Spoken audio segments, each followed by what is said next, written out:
मुख्यमंत्री द्वारा पुरी जिला लक्ष्मी बस लोकार्पण ताल बणिया स्थित स्पोर्ट्स कॉम्प्लेक्स पुरी जिला लक्ष्मी बस लोकार्पण कार्यक्रम अनुष्ठित हो जाइछि।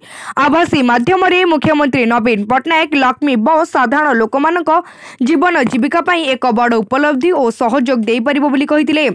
सबु वर्गर लोक माने एहा द्वारा उपकृत हेबा सह निज आर्थिक अभिवृद्धि करि परिबे बोली कहिथिले। गाँ लोक कम खर्च रे लक्ष्मी बस रे दैनंदिन सुविधा रे कार्य पय यातायात करि परिबे।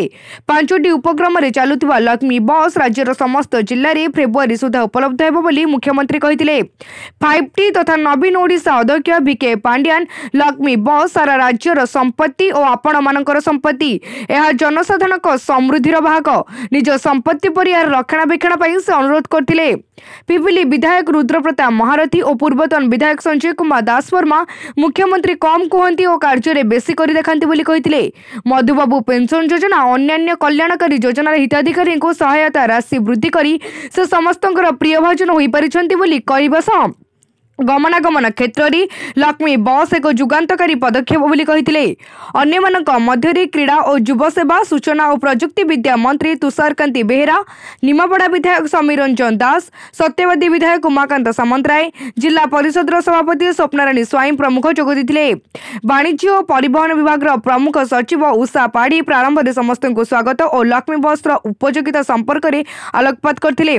जिला 44 कोटी बस लोकार्पण मुख्यमंत्री द्वारा करा कार्यक्रम रे अतिरिक्त जिलापाल राजस्व कैलाश चंद्र नायक अतिरिक्त जिलापाल प्रशासन शरद चंद्र बेहेरा जिला परिषद मुख्य उन्नयन अधिकारी तथा कार्यनिर्वाही अधिकारी देवाशीष पट्टनायक आरटीओ रवीन पट्टनायक और अन्य अधिकारी प्रमुख जोग देथिले।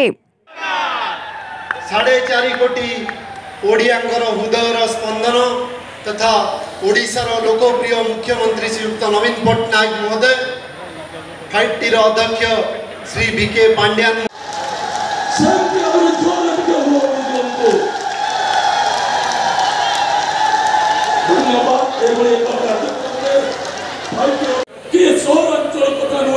प्रत्येक क्षेत्र उन्नति दिगरे कार्यक्रम मुख्यमंत्री को परामर्शदाता भाव में 5T अध्यक्ष बीके पांड्या परामर्श दे गरीब लोक कार्य कर